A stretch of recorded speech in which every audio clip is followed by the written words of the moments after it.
fallacies of the faith.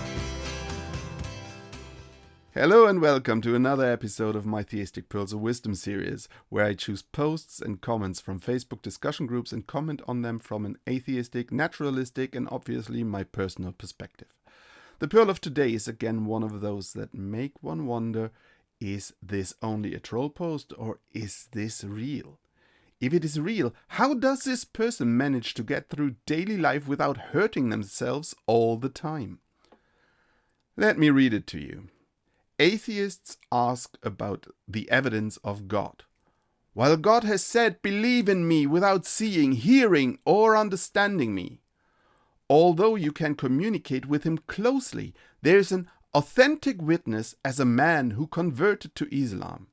He was reading the Qu'ran and was ready to jump into Islam, and he thought, "God, this is my moment. I am ready to jump into Islam unless you show me a sign. Anything, a bolt of lightning would work." Nothing happened.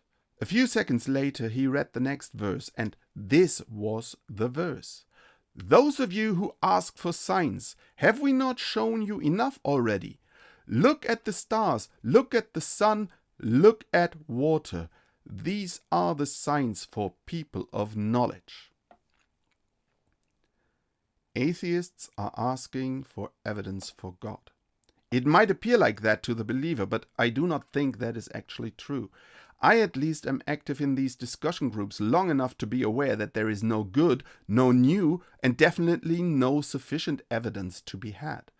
Too many theists have tried and yet came up with little more than, "Look at the trees." What I am asking is, what evidence have you seen that convinces you? How can you justify the faith that you are holding on to?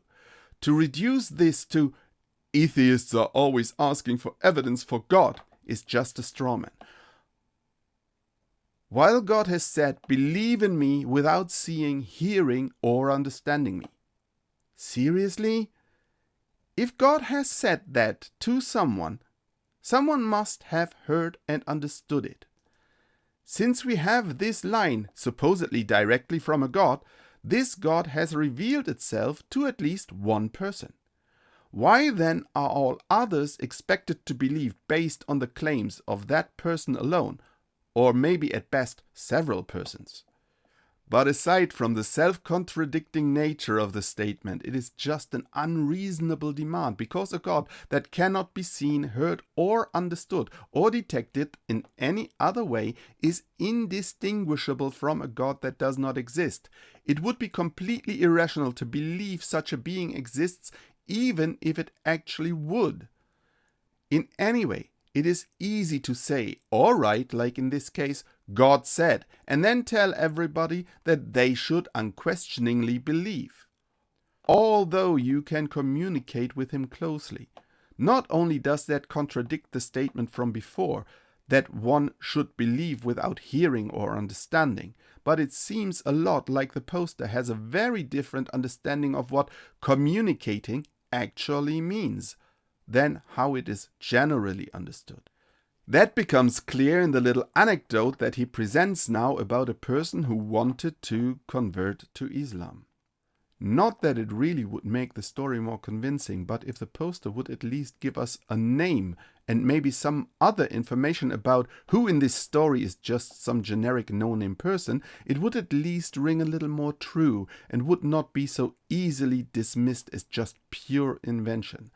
So this person who is considering joining the religion of peace is reading the Quran and seems somehow still not fully convinced, so he asks Allah for a sign. Anything, a bolt of lightning would work. Nothing happens, and the person continues to read, but the next verse just happens to be one of the most quoted Quran verses ever. "Those of you who ask for signs, have we not shown you enough already?" And it continues, "Look at the stars, look at the sun, look at water. These are the signs for people of knowledge." And if any one of you do not ask yourself if we are dealing with a troll post here, you are much more trusting than I am. but not as trusting, or should we say gullible, as the poster here if they really believe their own bullshit or assume that this is convincing to anyone. And the passage cited is itself just unbelievably ignorant and naive. It is just one step removed from the aforementioned look at the trees. Look at the stars, look at the sun. Yes, the stars exist, and the sun exists. We understand how and why. They are not made. They came to be through physical forces. In any case, it appears here as if the Quran does not even know that our sun is a star. Look at water. Is there some quota of how often water has to be mentioned in the book that needs to be fulfilled? As it happens, there are claims made by Muslims about many words that appear in the book in certain meaningful numbers. Water is, as far as I know, among them, which might be why it appears in this word chain, even though it does actually not fit. This is just another example of backwards engineering. And the followers of Islam are not above fudging these numbers to make their backwards engineering work.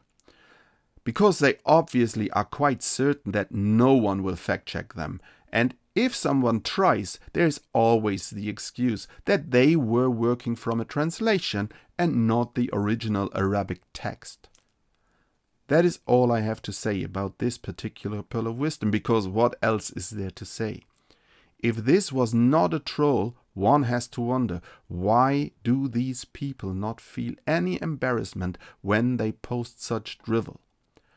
I have said before that I did not become more intelligent when I left religion behind, but seeing posts like this one seriously makes one wonder if religion does not have a negative effect on certain brain processes. I hope you enjoyed this episode of Theistic Pearls of Wisdom and will join me again the next time on this channel. Enjoy this life. It's the only chance we get as far as we can tell.